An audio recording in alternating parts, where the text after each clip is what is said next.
Guys आज हम explain करने वाले हैं एक नई इंटरेस्टिंग और terrifying series it welcome to Derry. ये सीरीज स्टीफन किंग की फेमस इट मूवी का प्रीक्वल है। स्टोरी सेट है इट चैप्टर 1 मूवी से पूरे 27 साल पहले, जहां डेरी टाउन की हिस्ट्री, उसके डार्क सीक्रेट्स और पेनीवाइज का असली टेरर धीरे धीरे सरफेस पर आने लगता है। इस सीरीज में टोटल 8 एपिसोड्स हैं और हम इसे 2 पार्ट्स में एक्सप्लेन करेंगे। आज के इस वीडियो में हम एपिसोड 1 से एपिसोड 4 तक कवर करने वाले हैं। So without wasting any time, let's dive into the story.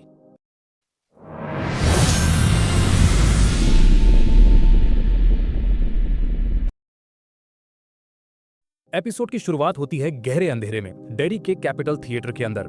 Screen पर पुरानी फिल्म द म्यूजिक मैन चल रही है, जिसमें बैकग्राउंड में गाना बज रहा है यू गॉट ट्रबल। थिएटर की सीट्स में 12 साल का लड़का मैटी क्लेमेंट्स अकेला बैठा है। उसके मुंह में पैसिफायर है जो उसकी उम्र से बिल्कुल मेल नहीं खाता। एक अशर उसे पकड़कर बाहर निकालने की कोशिश करता है क्योंकि उसके पास टिकट नहीं है। तभी थिएटर के प्रोजेक्शनिस्ट हैंक ग्रोगन आकर अशर को रोक देता है। वो शांत आवाज में उससे कहता है कि इस बच्चे को तंग मत करो। वहीं पास में हैंक की बेटी रॉनी खड़ी है। हैंक उससे पूछता है कि उसने मैटी को देखा था या नहीं। रॉनी झूठ बोलती है कि वो तो बाहर भाग गया। थिएटर से बाहर आता हुआ मैटी बर्फीले शांत क्रिसमस नाइट में अकेला सड़क पर चलता है। सड़क के किनारे खड़े होकर वो लिफ्ट के लिए अंगूठा निकालता है। कुछ देर बाद एक कार रुकती है। अंदर पूरा फैमिली बैठा है, माँ, पिता, एक लड़का और एक लड़की। वो लोग मैटी को कार में बिठा लेते हैं और उससे पूछते हैं कि वो कहाँ जा रहा है। मैटी उन्हें कहता है कि एनीवेयर बट डेरी। कार चलती रहती है। अंदर बच्चे स्पेलिंग गेम खेल रहे हैं, कुछ नॉर्मल वर्ड्स और कुछ बहुत अजीब, जैसे मैगट्स, स्ट्रैंगुलेशन। लड़की अपना कंटेनर खोलती है जिसमें रॉ लिवर भरा होता है। वो उसे सूंघती है, उंगलियों पर लगाती है और फिर मैटी के चेहरे के पास ले जाती है। पूरा फैमिली एक साथ अननेचुरली सिंक्रोनाइज्ड हंसने लगता है। रास्ते में मैटी बाहर देखता है और उसकी नजर रोड साइन पर पड़ती है, वेलकम टू डेरी। वो फैमिली से कहता है कि कार रोक दो, लेकिन कार रुकती नहीं है। सबका व्यवहार और भी वियर्ड हो जाता है। मैटी तनाव में स्टीयरिंग पकड़कर कार रोकने की कोशिश करता है और उसी में उसकी कोहनी प्रेग्नेंट माँ के पेट पर लग जाती है। माँ अचानक एक भयानक नॉन ह्यूमन चीख निकालती है। उसका पेट अंदर से मरोड़ खाने लगता है, जैसे कोई चीज बाहर आने की कोशिश कर रही हो।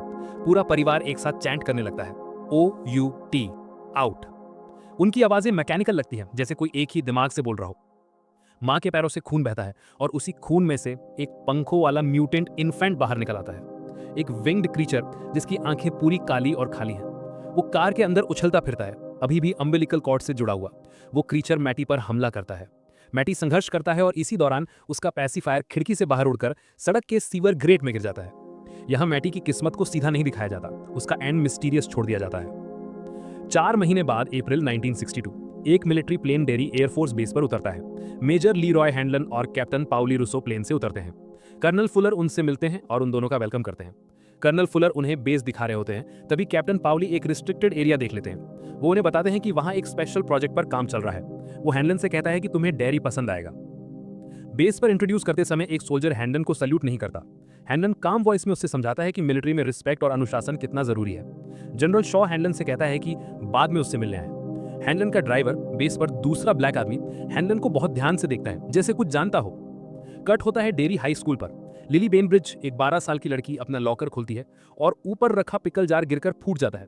ये उसके पिता की मौत पर किया गया क्रूअल प्रैंक है, क्योंकि टाउन में रूमर फैला है कि उसके फादर के बॉडी पार्ट्स एक फैक्ट्री एक्सीडेंट के बाद पूरे मेन में पिकल जार्स में मिले थे। लिली खुद को संभालते हुए अपनी दोस्त मार्ट से कहती है कि वो ठीक है। उधर स्कूल हॉलवे में हम 2 बच्चे टेडी और फिल से मिलते हैं। फिल एक्साइटेड होकर टेडी को एलियंस के बारे में थ्योरीज बताता है। वो कहता है कि शायद मार्स वाले एलियंस एयरफोर्स बेस में छुपे हो। टेडी सुनता है, लेकिन उसकी आंखें मैटी की याद में खोई हुई हैं। शाम को टेडी अपने घर पर उन्हीं बातों पर फिल से बात सुन रहा है, लेकिन उसका ध्यान कहीं और है। उसी समय लिली अपने घर में बाथ लेने की तैयारी कर रही है। पानी भरते ही उसका दिमाग वापस उस रात पर जाता है। न्यू ईयर ईव, 31 दिसंबर 1961। लिली और मैटी एयरफोर्स बेस के एक अबैंडन्ड ऑब्जर्वेशन टावर में बैठे हैं, उनका सीक्रेट स्पॉट। मैटी उससे पूछता है कि उसके पिता को क्या हुआ था। लिली धीमी आवाज में बताती है कि उसके पिता फैक्ट्री में मशीन में फंसकर मरे। वो कहती है कि उसकी गलती थी, क्योंकि वो अपना टॉय छोड़ आई थी और उसके पिता उसे लेने वापस गए थे। ये गिल्ट आज भी लिली को खाता है। बाहर फायरवर्क्स होते हैं। मैटी उसे हैप्पी न्यू ईयर कहता है और किस करने की कोशिश करता है। लिली डर जाती है और पीछे हट जाती है। मैटी उससे कहता है कि मुझे माफ करना, और वहां से चला जाता है। प्रेजेंट में बाथरूम में लिली अकेली खड़ी है कि अचानक ड्रेन से मैटी की आवाज आती है। वो वही यू गॉट ट्रबल गाना गुनगुना रहा होता है। लिली परेशान होकर ड्रेन की ओर चिल्लाती है कि कम होम। अंदर से एक टूटी हुई दबाई गई आवाज आती है कि ही वोंट लेट मी, और फिर ड्रेन में से 2 खून से सनी उंगलियां बाहर आती हैं। मैटी का दर्द भरी चीख बाथरूम में गूंजती है। लिली डर कर पीछे हटती है और जितनी अचानक उंगलियां आई थी उतनी ही जल्दी गायब भी हो जाती हैं। अगले दिन सड़क पर टेडी और फिल लिली से मिलते हैं। आखिर वो सब क्लब हाउस जाने का फैसला करते हैं। क्लब हाउस में लिली सब कुछ बताती है। ड्रेन से गाना, मैटी की आवाज़, खून, उंगलियां और ये कि मैटी ने कहा था कि he won't let me. Phil और टेडी को उस पर विश्वास करना मुश्किल लगता है। लिली गुस्से में बाहर निकल जाती है। शाम को टेडी अपने पेरेंट्स के साथ डिनर कर रहा है। वो अपने पिता से पूछता है कि क्या कोई बच्चा महीनों तक सीवर्स में कैद रह सकता है। उसके पिता अपने हॉलोकॉस्ट सर्वाइवर पेरेंट्स की कहानी बताते हैं और लैम्प शेड्स वाली हॉरिफाइंग बात बताते हैं। घर का माहौल बोझिल हो जाता है। रात में टेडी अपनी लैम्प की रोशनी में कॉमिक पढ़ रहा है। लैम्प फ्लिकर होकर बंद होती है, फिर खुद से वापस जलती है और टेडी की सांस रुक जाती है। लैम्प के शीड में मैटी का सिंचा हुआ चेहरा दिखाई देता है, स्किन से बना हुआ, चीखता हुआ, ट्विस्टेड। टेडी डरकर डेस्क के नीचे छुप जाता है। लैम्प खुद रोल करता हुआ उसकी तरफ बढ़ता है, मैटी का चेहरा उस पर लगा हुआ साइलेंट स्क्रीन में, और फिर लैम्प अचानक गायब हो जाता है। अगली सुबह क्लब हाउस में फिल का चेहरा बिल्कुल सफेद है। अब उसे यकीन हो गया है कि सुपर नेचुरल कुछ हो रहा है और उसे डर है कि वो नेक्स्ट है। सब फैसला करते हैं कि वो किसी को कुछ नहीं बताएंगे। लिली रहती है कि उन्हें लाइब्रेरी में जाकर पुराने न्यूज़पेपर्स में मैटी की डिसअपीयरेंस खोजनी चाहिए। लाइब्रेरी में उन्हें मैटी की मिसिंग रिपोर्ट मिलती है। उसमें लिखा है कि रॉनी ग्रोगन, वो थिएटर वाली लड़की, ने उसे आखिरी बार देखा था। वो रॉनी के पास जाते हैं। रॉनी पहले बिल्कुल कोऑपरेट नहीं करती क्योंकि पुलिस उसके डैड को मैटी की डिसअपीयरेंस में सस्पेक्ट मान रही है। लेकिन जैसे ही बच्चे उसे बताते हैं कि उन्होंने सीवर्स और पाइप से वॉइसेस सुनी है, रॉनी का चेहरा बदल जाता है। वो बताती है कि उसने थिएटर में बच्चों की रोती, हंसती और हेल्प मांगती आवाजें सुनी है। डर के बावजूद वो ग्रुप को मदद करने के लिए तैयार हो जाती है। इसके पैरेलल मेजर हैनलिन का सीन आता है। बेस पर अपने रूम में वो वाइफ की फोटो देख रहा है। विंडो खुला हुआ है, वो बंद करता है, लेकिन बाहर एक मास्क इंट्रूडर छुपा हुआ है।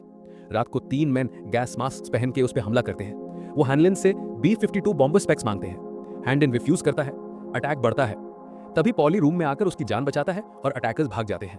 ये सीन बताता है कि हैनलिन को डेरी में सिर्फ सुपरनैचुरल नहीं बल्कि रेशियल और पॉलिटिकल डेंजर्स भी फेस करनी होंगी। रात को बच्चे कैपिटल थिएटर में घुसते हैं। लिली, फिल, टेडी, रॉनी और फिल की छोटी बहन सूजी। वो द म्यूजिक मैन की प्रिंट चलाते हैं आवाज का सोर्स ढूंढने के लिए। पर जैसे ही फिल्म चलती है, मैटी की आवाज थिएटर में गूंजती है। स्क्रीन पर मैटी दिखता है, लेकिन फिल्म का कैरेक्टर नहीं, बल्कि जैसे असली मैटी उनके सामने है। वो स्क्रीन के अंदर चलते हुए फ्रंट की ओर आता है, अननेचुरल मूवमेंट्स के साथ। वो बच्चों से कहता है कि तुम लोगों की वजह से मैं ट्रैप्ड हूं, क्योंकि तुमने झूठ बोला, क्योंकि तुम मेरे साथ नहीं थे। उसका चेहरा पेनीवाइज जैसी ग्रिन में खिंच जाता है। उसके हाथ में वही विंग्ड डेमन बेबी है।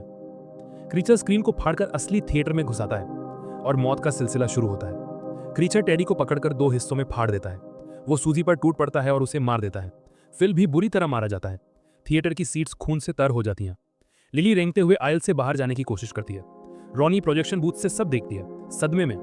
लिली लॉबी में गिरती है, उसके हाथ खून से लथपथ हैं। रॉनी उससे पूछती है कि अंदर क्या हुआ।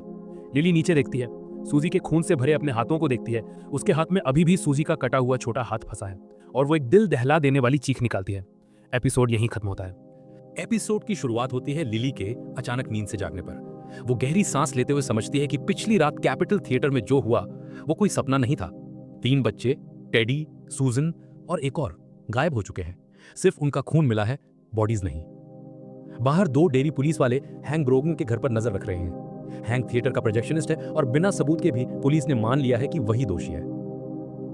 कट होता है हैनलिन परिवार पर। लीरॉय अपने नए डेरी वाले घर के बरामदे पर बैठा है। तभी उसकी वाइफ चार्लेट और बेटा विल पहुंचते हैं। विल अंदर जाकर अपने कमरे में टेलीस्कोप देखकर बहुत खुश हो जाता है। लीरॉय मजाक में कहता है कि इससे पड़ोसियों पर नजर रख सकते हैं, और विल बहुत गंभीरता से बोल देता है कि ऐसा नहीं करना चाहिए। यहां से साफ दिखता है कि विल इस टाउन के माहौल को लेकर पहले ही काफी सतर्क है। स्कूल में मार्च पॉपुलर लड़कियों के ग्रुप में अपनी जगह पक्की करने की कोशिश कर रही है। उसी दौरान रॉनी, जो थिएटर वाली रात के बाद सबकी नजरों में शक का कारण बन चुकी है, स्कूल आती है तो हर कोई उसे घूरता है। लिली बिना हिचकिचाए रॉनी के पास जाती है, उसे अकेला महसूस नहीं होने देती। क्लास में मार्ज लिली से जाहिर तौर पर कंसर्न दिखाती है, लेकिन असल में वो सिर्फ लिली की रेपुटेशन को लेकर परेशान है। लिली इन चीजों को अब कम ही मायने देती है। तभी विल फास्ट में लेट पहुंचता है और एक लड़का उसकी कुर्सी खींच लेता है, जिससे वो गिर जाता है। मगर एक दूसरा लड़का उसकी पेंसिल की तारीफ करके थोड़ी सी इंसानियत दिखाता है, जो डेरी में दुर्लभ है। इधर मिलिट्री बेस पर शॉ लीरॉय को बताता है कि मास्टर्स, जिसने पिछले एपिसोड में उस पर हमला किया था, कोई सोवियत एजेंट नहीं बल्कि सिर्फ एक रेसिस्ट आदमी था जो उसे डराना चाहता था। इसी दौरान चार्लेट मीट मार्केट जाती है। बाहर वो देखती है कि कुछ लड़के एक बच्चे को बेरहमी से पीट रहे हैं। कोई बड़ा रोक नहीं आता। चार्लेट मजबूरी में बीच बचाव करती है, लेकिन लड़के उसकी तरफ भी आक्रामक हो जाते हैं। आसपास खड़े लोग बस तमाशा देखते रहते हैं, जैसे ये सब नॉर्मल हो। घर पहुंचकर चार्लेट इस बर्ताव पर लीरॉय से नाराजगी जताती है, लेकिन लीरॉय उसे इन्वॉल्व न होने की सलाह देता है, श्वेपुट की याद दिलाते हुए, जहां एक्टिविज्म के चलते उनके परिवार पर हमला हुआ था। रात में रॉनी अपने कमरे में लेटी है। नीचे से पिता हैंक और दादी के झगड़े की आवाजें आ रही हैं। रॉनी जैसे ही कंबल ओढ़कर खुद को अलग करने की कोशिश करती है, उसका बिस्तर धड़कने लगता है। कंबल लाल चमड़ी जैसा बनकर पानी से भरने लगता है और वो उसमें फंस जाती है। बड़ी मुश्किल से निकलती है और देखती है कि उसका बिस्तर उसकी मृत मां का रूप ले चुका है, शादी के गाउन में। वो आकृति उससे कहती है कि रॉनी ने ही उसे जन्म देते समय मार दिया था और अब वो उसी तरह दूसरों को भी मार देगी, तीनों बच्चे और आखिर में अपने पिता को भी। रॉनी भाई से कांपते हुए देखती है कि उस मॉन्स्ट्रसली सड़ी गड़ी मां की देह के अंदर भयानक दांतों वाला पेट है और पीछे से दो चमकती पीली आंखें, पेनीवाइज की झलक। रॉनी किसी तरह उस अम्बिलिकल कॉर्ड को काटकर भागती है और तभी हैंक दरवाजा खोलता है, जिससे वो भयानक दृश्य गायब हो जाता है। 3 ब्लैक ऑफिसर्स एक बार में बैठे पुलिस पूछताछ की बात कर रहे हैं। उनमें से एक है डिक हॉलरन, वही कैरेक्टर जो शाइनिंग यूनिवर्स से जुड़ा है। तभी पुलिस चीफ क्लिंट बावर्स बार में आता है और 2 सफेद आदमी हैंक पर कार्रवाई न होने पर नाराजगी जताते हैं। माहौल बिगड़ते देख ऑफिसर्स बार छोड़ देते हैं। बेस के गेट पर गार्ड उन्हें रोकता है, लेकिन जैसे ही उसे पता चलता है कि हॉलरन कौन है, वो तुरंत उन्हें अंदर जाने देता है, जिससे उसके स्पेशल स्टेटस का पता चलता है। अगले दिन एक्सकवेशन साइट पर हॉलरन मौजूद है। ये इस इलाके में चौथा खुदाई वाला स्थान है। कमांडर परेशान है कि अब तक कुछ नहीं मिला, लेकिन हॉलरन कहता है अब वे करीब है। स्कूल कैफेटेरिया में रॉनी लिली के पास बैठती है। रॉनी डर में है कि अगर हैंक को अरेस्ट कर लिया गया तो शायद वो जिंदा नहीं बचेगा। लिली जानती है कि पुलिस को सच बताने पर, फ्लाइंग डीमन बेबी की बात करने पर उसे फिर से जूनिपर हिल भेज दिया जाएगा, इसलिए वो उलझन में है। उधर हॉलवे में विल अकेला लंच खा रहा है। तभी रिच उससे बातें करता है, किताब, क्लास और मार्ट जैसी पॉपुलर लड़कियों के बारे में। अचानक किसी ने स्मोक बॉम्ब फोड़ दिया। विल घबराहट में एक टीचर से टकराता है और उसे डिटेंशन मिल जाती है। डिटेंशन में रॉनी उसे देखकर चकित है कि वो सच में किताबें पढ़ने वाला लड़का है। लिली को पुलिस स्टेशन ले जाया जाता है। चीफ बावर्स उसे इमोशनल मैनिपुलेशन से घेर लेता है। उसके पिता की मौत के बाद मेंटल ब्रेकडाउन, उसके असाइलम में रहने का हवाला देकर उसे अस्थिर और अविश्वसनीय साबित करता है। वो कहता है कि अगर लिली ने बात ठीक से नहीं बताई तो उसे दोबारा जूनिपर हिल भेजा जा सकता है। डर के मारे लिली ये कह देती है कि वो 100% श्योर नहीं है कि हैंक थिएटर में नहीं था। बस यहीं से हैंक अरेस्ट हो जाता है। रॉनी लिली के घर पहुंचकर उससे गुस्से में सवाल करती है और उनकी दोस्ती वहीं टूट जाती है। मिलिट्री बेस पर लीरॉय मास्टर्स से पूछताछ करता है। पता चलता है कि मास्टर्स असल में ट्रेंड सोल्जर जैसा भी था ही नहीं, वो एक सेटअप था। फिर जनरल शॉ लीरॉय को बताता है कि पूरा हमला उसकी ब्रेवरी टेस्ट करने के लिए किया गया था।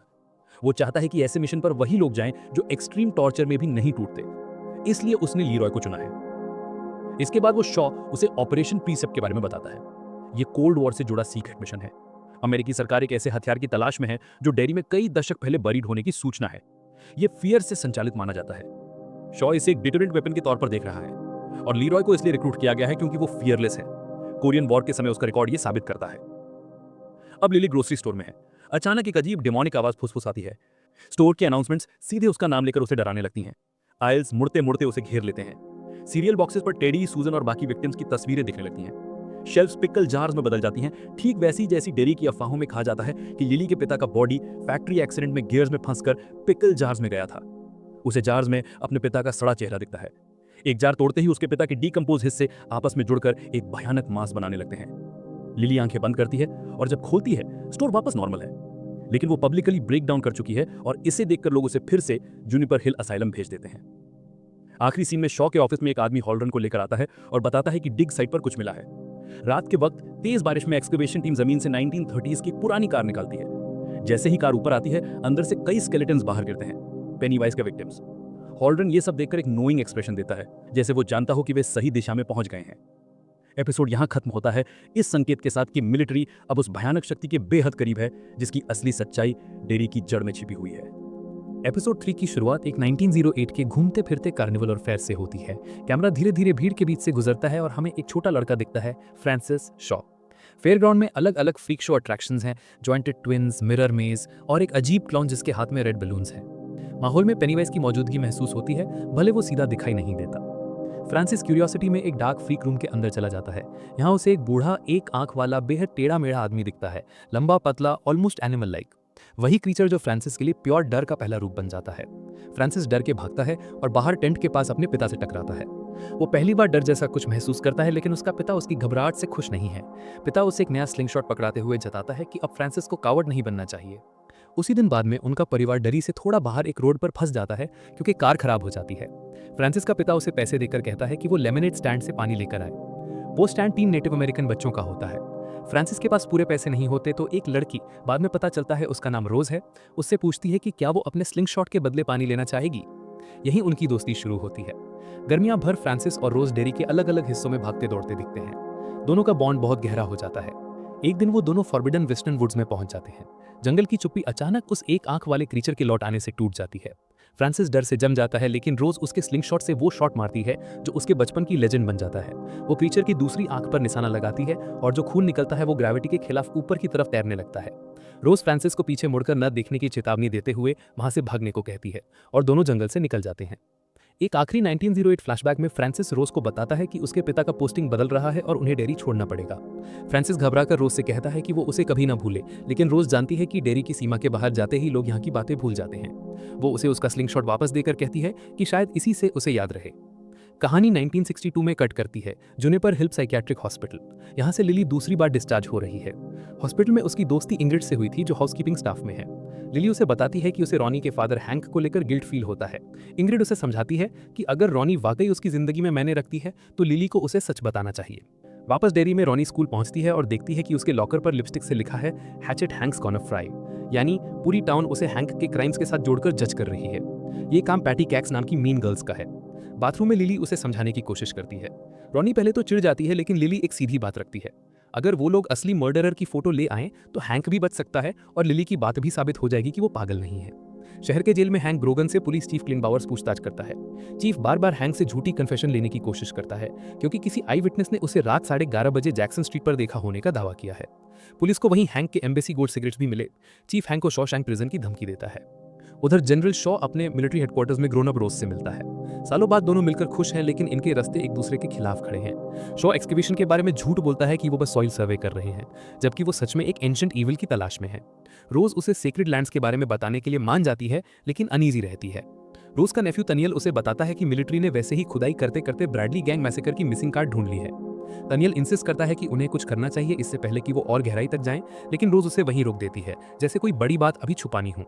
जनरल शॉ अब डिक हॉलोरॉन को एरियल मिशन पर भेजता है। हेलीकॉप्टर में मेजर लीरॉय हैनलन पायलट है और कैप्टन पॉली रूसो को पायलट। शॉ डिक को उसका बचपन वाला स्लिंगशॉट लौटाता है, वही जिसे पेनीवाइज ने टच किया था। शॉ उसे पेनीवाइज की एक दिशा महसूस करने वाला बीकन कहता है। हेलीकॉप्टर हवा में उड़ता है और डिक ट्रांस में चला जाता है। ट्रांस में डिक की चेतना पेनीवाइज के लेयर में पहुंचती है। अंधेरा, पानी, सीलन और बीच में एक सर्कस वैगन। उसके अंदर से दो चमकती पीली आंखें उसे घूरती हैं।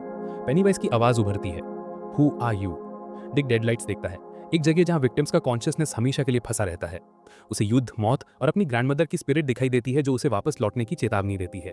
डर इतना बढ़ जाता है कि डिक हेलीकॉप्टर से छलांग लगाने ही वाला होता है, लेकिन लीरॉय उसे पकड़कर बचा लेता है। लैंडिंग के बाद डिक हॉस्पिटल में है, पूरी तरह हिल चुका है। शॉ उसे मिलता है, लेकिन डिक चेतावनी देता है, पेनीवाइज ने उसे देख लिया है, जो कभी नहीं होना चाहिए था। डिक कहता है मिशन बंद कर दो, नहीं तो बुरा होगा। शॉ उसकी बात नहीं मानता। उसी रात डिक को लीरॉय डिनर पर बुलाता है। लीरॉय की वाइफ शार्लेट अपने घर की जिंदगी के बारे में बताती है कि डेयरी में उसे हमेशा आउटसाइडर जैसा फील होता है और उसे साउथ में अपनी टीचिंग और एक्टिविज्म छोड़ना पड़ा था। हलोरॉन और शार्लेट ये महसूस करते हैं कि पूरे शहर में वो दोनों ही ब्लैक फेसेस हैं। डिनर के बाद लीरॉय और डिक वरांडा पर बात करते हैं। डिक उसे शाइन समझाता है, यानी देखे बिना चीजें देख लेना। लीरॉय बताता है कि उसे पता है बंक अटैक के दौरान डिक ने उसे पहचान लिया था। डिक कहता है कि उसने लीरॉय के दिमाग में अजीब चीज महसूस की, एक ऐसी शांति जिसमें कोई नेचुरल फियर रिस्पॉन्स नहीं था। डिक ये भी कहता है कि वो ऐसे आदमी से पंगा नहीं लेगा, लेकिन वो ट्रेंचेस में उसकी कंपनी जरूर चाहेगा। दोनों के बीच अनईजी रिस्पेक्ट बनता है। अगले दिन स्कूल में लिली, रॉनी, विल और रिच मिलकर प्लान बनाते हैं। रॉनी की नजर विल पर अटकती रहती है और रिच मार्च को लेकर एक्साइटेड है। फिल्म डेवलप करने के लिए केमिस्ट्री एक्सपर्ट विल की मदद ली जाती है। रिच दावा करता है कि पेनीवाइज कोई औरिक्षा स्पिरिट हो सकता है, जो मृत लोगों का रूप लेकर लोगों को हॉन्ट करता है। बाद में साफ हो जाता है कि रिच ये सब बस गर्ल्स को इंप्रेस करने के लिए बोल रहा है। फिर भी वो सियांस का आइडिया देता है। रात को चारों ग्रेवयार्ड पहुंचते हैं। लिली के हाथ में कैमरा है।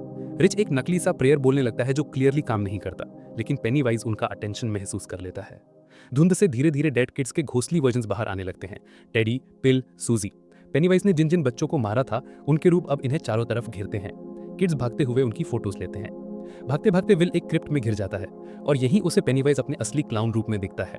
अंधेरे में उभरती उसकी शक्ल देखकर विल घबरा जाता है, लेकिन एक फोटो ले लेता है। बाद में जब फिल्म डेवलप होती है, सब बच्चे इकट्ठा होकर फोटोज देखते हैं। ज्यादातर फोटोज में घोस्टली किड्स दिखाई देते हैं, लेकिन विल की ली हुई फोटो में कुछ और है, एक धुंधली, लगभग स्केलेटल क्लाउन फेस कैमरे की तरफ देखते हुए। यही पहला क्लियर सबूत है कि पेनीवाइज ने अपना क्लासिक क्लाउन रूप ले लिया है और डेयरी में एक्टिव है। एपिसोड यहीं खत्म हो जाता है, इसी भयानक फोटो के साथ। एपिसोड 4 की शुरुआत ठीक उस अगली सुबह होती है जब बच्चों ने ग्रेवयार्ड में उस डरावनी घटना का सामना किया था। रॉनी, लिली, विल और रिच सीधा डेयरी पुलिस स्टेशन पहुंचते हैं। उनके हाथ में वो फोटोग्राफ्स हैं जो उन्होंने कल रात ली थी, वो तस्वीरें जिन्हें वो प्रूफ की तरह दिखाना चाहते हैं कि उनके दोस्तों को किस चीज ने मारा था। चारों kids police chief clean bowers और उसके साथ खड़े ऑफिसर्स को कॉन्फिडेंट तरीके से बताते हैं कि इन फोटोज में वही एंटिटी दिख रही है जिसने टेडी, फिल और सूजी को मारा है। लिली सीधा बोलती है कि अब उनके पास एक्चुअल सबूत है। रिच ये पॉइंट करता है कि एक फोटो में टेडी का मॉन्स्टरस रूप साफ दिख रहा है, लेकिन जैसे ही बावर्स फोटोज को ध्यान से देखता है उसका एक्सप्रेशन बदल जाता है। फोटोज में बस एक साधारण पिजन, मुरझाए हुए फूल, एक ग्रेवस्टोन और एक ट्री दिखता है। सिर्फ विल की फोटो में पेनीवाइज का फेंट सा आकार नजर आता है, लेकिन ऑफिसर्स उसे भी स्टैचू कहकर डिसमिस कर देते हैं। बावर्स बच्चों का खुलकर मजाक उड़ाता है, लिली को झूठ फैलाने वाली कहता है और उसे धमकाता है कि अगर वो ऐसे क्लेम्स लेकर फिर आई तो सीधे जुनिपर हिल वापस भेज दी जाएगी। वो बच्चों को वार्निंग देता है कि पुलिस के काम में दखल देने की गलती ना करें, नहीं तो स्पिरिट्स और गॉब्लिन से भी बुरा हाल हो जाएगा। स्कूल में जिम क्लास के समय बच्चे फिर इकट्ठा होते हैं। अब उनके पास कोई भी ऐसा बड़ा नहीं है जो उनकी बात माने। चारों डिस्कस करते हैं कि सेमेट्री में एंटिटी ने उन्हें वही नहीं मारा, मतलब वो चाहता तो सबका काम वही तमाम कर देता। इससे उन्हें लगने लगता है कि वो एंटिटी शायद उन्हें डराने या परेशान करने के लिए उनसे खेल रही है। विल कामली कहता है कि अब उनका मेन गोल ये समझना होना चाहिए कि वो लॉजिकली किस चीज का सामना कर रहे हैं। माहौल टेंस है क्योंकि उन्हें एहसास हो चुका है कि दुनिया में कोई भी बड़ा उनका साथ नहीं दे रहा है। इसके बाद लिली जुनिपर हिल असाइलम की हाउसकीपिंग हेड इंग्रिड से मिलने जाती है। इंग्रिड वो रेयर एडल्ट्स हैं जिससे लिली थोड़ी सी सिंपैथी महसूस करती है। इंग्रिड सुपरनैचुरल पर बिलीफ नहीं दिखाती, लेकिन लिली को इमोशनली सपोर्ट करती है। उसे कहती है कि वो अपने दोस्तों पर भरोसा करे।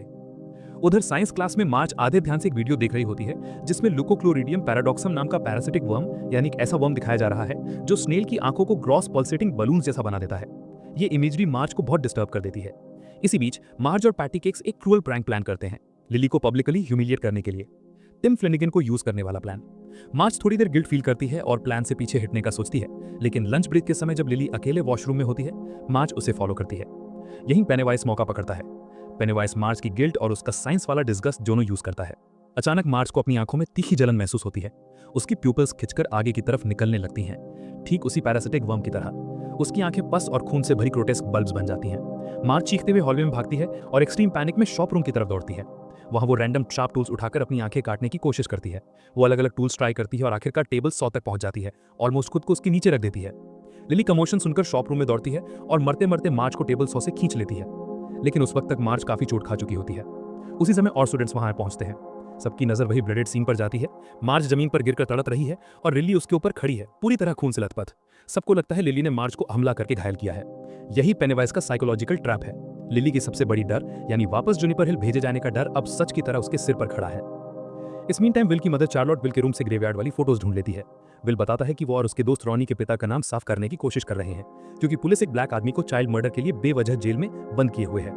चार्लोट रेशियल इंजस्टिस को लेकर बहुत अवेयर है और उसे लगता है कि इस केस को लीगल तौर पर एड्रेस करना चाहिए। वो पुलिस चीफ क्लिन बावोस से हैंक के बारे में पूछती है, लेकिन बावोस उससे मिलने भी नहीं देता। फिर चार्लोट हैंक की मदर लोएला ग्रोगिन के घर जाती है। लोएला भी अपने बेटे की बेगुनाही पर यकीन करती है, लेकिन कंफर्म नहीं कर पाती कि वो मर्डर वाली रात घर पर था या नहीं। वो चार्लोट को रिटर्न परमिशन देती है कि वो हैंक से जेल में पर्सनली बात कर सके। हैंक शुरू में हिचकिचाता है, लेकिन धीरे धीरे चार्लोट को सच बताता है। वो मर्डर वाली रात घर पर नहीं था, वो एक महिला से मिलने गया था और वो महिला एक मैरिड वाइट वुमन है।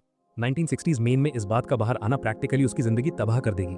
लीगल तौर पर ये उसे बचा सकता है, लेकिन सोशली और प्रिजन के अंदर उसके लिए और बड़ा खतरा बन जाएगा। हैंक इस इम्पॉसिबल सिचुएशन में फंस गया है।